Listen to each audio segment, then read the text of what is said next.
પરમાત્માના 14 સપનાની જે ભૂમિકા છે, આ 14 સપનાને જો આપણે વિસ્તારથી જોઈએ તો એક એકના વિશિષ્ટ કોટીના ફળ હોય છે.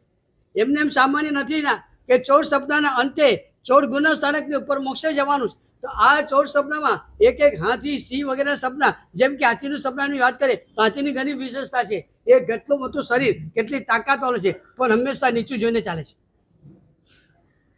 હાથીની વિશેષતા છે કે પોતાની પાસે તાકાત હોય છતાં અભિમાન નથી, નીચે જોઈને જ ચાલે છે. હાથી હંમેશા પોતાના પર ધૂળ ઉડાડે, બીજાના કોઈના પર ધૂળ ઉડાડતો નથી. હાથી આપણને એક વિશેષતા બતાવે છે કે જ્યારે પણ હલકું જ હોય, ધૂળ ઉડાડી એટલે કે નિંદા કરવી તો પોતાની કરવી, બીજા કોઈની નિંદા નહીં કરવી. આ હાથીની ભૂમિકા છે. હાથીના દાંત બહાર આવે છે એ બતાવે છે કે એક વખત જે બોલેલું હોય એ જેમ હાથીના બહાર નીકળેલા દાંત અંદર જતા નથી, એમ સજ્જન પુરુષો મોંમાંથી એકવાર નીકળેલા વચન પાછા ગળી જતા નથી. એ હાથી આપણને બતાવે છે.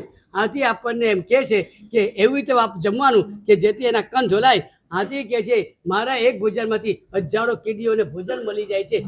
હાથીની ભૂમિકા આપણને બતાવે છે.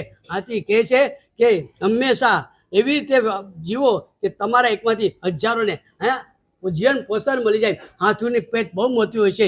હાથી આપણને કહે છે ગુણને ગમે એટલી વાતો સાંભળો, જાણો, બધી પેટમાં રાખો, મોટું પેટ રાખો. એ હાથી આપણને કહે છે.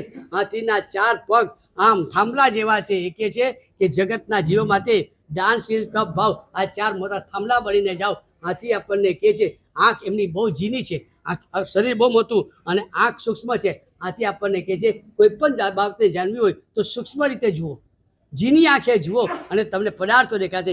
એક હાથીનું સપનું પણ તીર્થંકર પરમાત્માનું આપણને કેટલી વાતો કરી છે.